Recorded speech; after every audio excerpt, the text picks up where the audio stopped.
Hey, what's up you guys? It's Ilarian Garbuzo with you, and today we'll talk on how data influencing the elections in United States and all over the world. Let's talk about it. And guys, remember to crash the like button, subscribe to my channel and comment my videos. FiveThirtyEight is a website that focuses on opinion poll analysis, politics, economics and sports blogging. The website, which takes its name from the number of electors in the United States Electoral College, was founded on March 7, 2008 as a polling aggregation website with a blog created by analyst Nate Silva. In August 2010, the blog became a licensed feature of the New York Times Online and renamed 538 Nate Silver's Political Calculus. In July 2013, ESPN acquired 538, hiring Silva as an editor-in-chief and a contributor for ESPN.com. The new publication launched on March 17, 2014. Since then, the 538 blog has covered a broad spectrum of subjects, including politics, sports, science, economics, and popular culture. In 2018, the operations were transferred from ESPN to sister property ABC News. During the presidential primaries and general election of 2008, the site compiled polling data through a unique methodology derived from Silva's experience in sabermetrics to balance out the polls with comparative demographic data. Silva weighted each poll based on the pollster's historical track record, sample size and recentness of the poll. Since the 2008 election, the site has published articles typically creating or analyzing statistical information on a wide variety of topics in current politics and political news. This included a monthly update on the prospects for turnover in the Senate, federal economic policies, congressional support for legislation, public support for health care reform, global warming legislation and LGBT rights, elections around the world, marijuana legalization and numerous other topics. The site and its founder are best known for election forecasts, including the 2012 presidential election, in which 538 correctly predicted the vote winner of all 50 states. On the eve of the 2016 election, the site's forecast gave Hillary Clinton a 71% of chance of winning and Donald Trump a 29% chance of winning.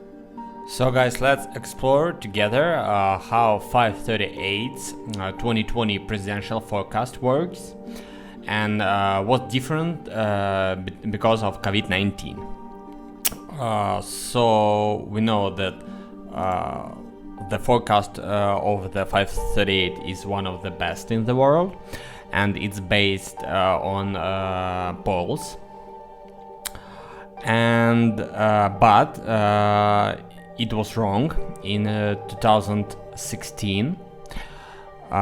So let's explore how they made it work in 2020, and soon we'll have the result of 2020 elections. And so what changes been made to the methodology of presidential forecast and how it works. So let's explore it together. Would like to address one thing up front though. We think our model did a good job in 2016. Although it had Hillary Clinton favored, it gave Donald Trump around a 30% chance of winning on election day, which was considerably higher than other models.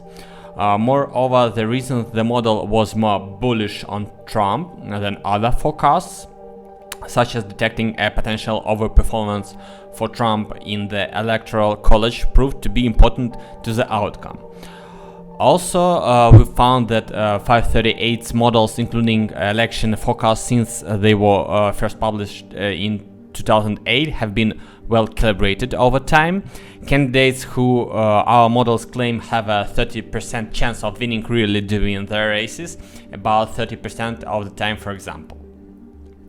So what's the difference from 2016 elections?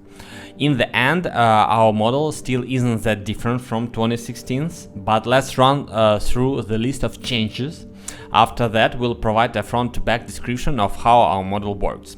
So right now is a different situation for Donald Trump and for the elections because of COVID-19 and because of Donald Trump is the president of the United States. First, a number of changes in the model are related to COVID-19. In forecasting how much the polls could change, we now account for more components related to uncertainty. And we've put a lot more work into our economic index. It's very important for the elections, the economic of United States. We tend to count for additional uncertainty in election day results because turnout will potentially be less predictable given the pandemic.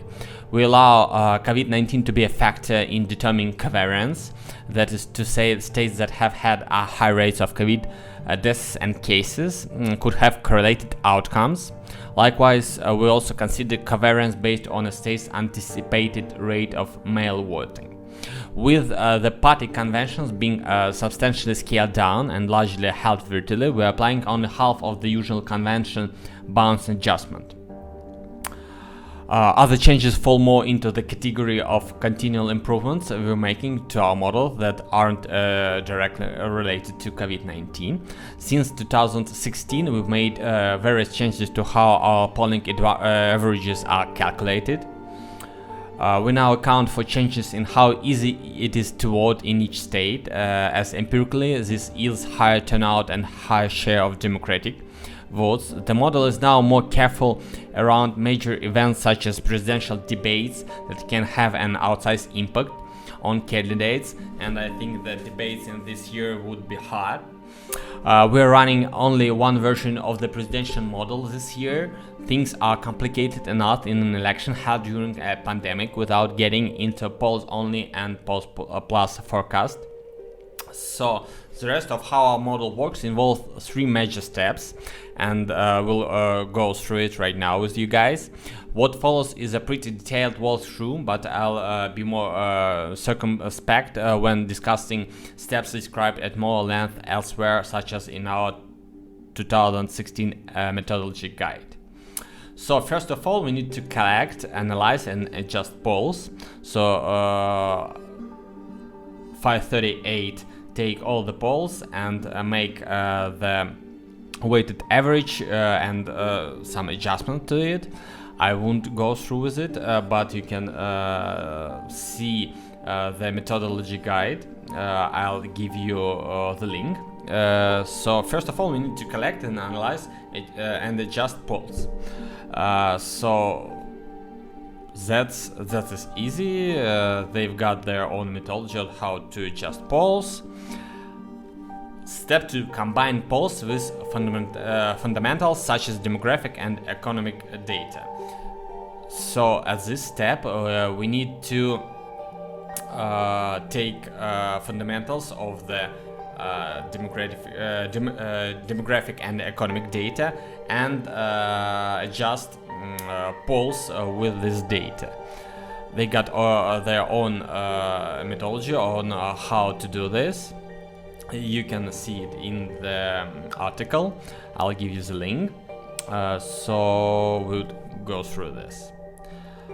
What kind of data they take to the index of economic conditions? It's like jobs, spending, income, manufacturing, inflation, stock market. So they got all the economic data. Very important topic in United States, and the economy is a noisy predictor of presidential success.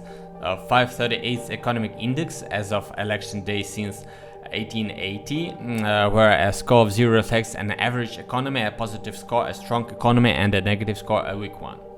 So it's economy index, and it's very important in the United States to be the president who lead the United States economy to a high level and make America great again. So they got all these adjustments. And step 3, it's the most important step because of we've got uncertainty, and we need to deal with this uncertainty. And after we deal with it smart, we can simulate the election a few times, like FiveThirtyEight makes it 40,000 times. As complicated though it may seem, everything I've described until this point is in some sense the easy part of developing the model. There is no doubt that Biden is comfortably ahead of the forecast launch in mid-August, for example, and the choices one makes in using different methods to average polls or combine them with other data isn't likely to change that conclusion. So Biden wins the elections based on polls and economic data. What's tricky is figuring out how that translates into a probability of Biden or Trump winning the elections. That's what this section is about. Before we proceed further, one disclaimer about the scope of the model. It seeks to reflect the vote as cast on election day, assuming that there are reasonable efforts to allow eligible citizens to vote and to count all legal ballots, and that electors are awarded to the popular vote winner in each state. It doesn't account for the possibility of extra constitutional shenanigans by Trump or by anyone else, such as trying to prevent mail ballots from being counted. So the Trump can be a surprise to these elections as ever. And with that disclaimer out of the way, here are the 4 types of uncertainty that the model tries to account for. So we've got national drift, or how much the overall national forecast could change between now and election day. A national election day error, or how much our final forecast of the national popular vote could be off on election day itself. Correlated state error, which reflects errors that could occur across multiple states along geographic or regional lines. For instance, as was relevant in 2016 as systematic underperformance relative to polls for the Democratic candidate in the Midwest. State-specific error, an error relative to our forecast that affects only one state. So I wouldn't go through it with you right now, guys. You can read it in the article. So we need to adjust our polling result by these mistakes. And how would we do this? We would simulate the election. So we are running 40,000 simulations each time the model is updated. The model first picks 2 random numbers to reflect national drift, how much the national forecast could change, and national election day error, how of our final forecast of the national popular vote could be, that are applied more or less uniformly to all states. However, even if you somehow magically knew what the final national popular vote would be, there would still be an additional error at the state level. So, calculating all of these 40,000 simulations, we've got odds. And finally, the model randomly applies some residual state-specific error in each state. This ends to be relatively small and is primarily a function of the volume of polling in each state, especially in states that have had no polling at all. If you're wondering why Trump's chances are higher than you might expect in Oregon, for example, it's partly because there have been no polls there as of forecast launch. So these predictions are made on polls, made on economic indexes, and adjusted by different mistakes. What do they give us at the end of the day? And here it is, the result. Biden is favored to win the election. So after 40,000 times simulation, to see who wins most often based on polls, economic index, and different adjustments sample of 100 outcomes below gives you a good idea of the range of scenarios. And Trump wins in 22 chances, 22%. Biden wins in 77%, but everything can be different to the date of the election.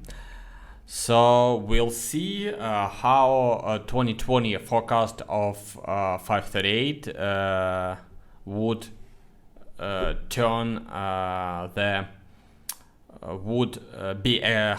it would be accurate. Okay, so thank you for watching the video and see you tomorrow.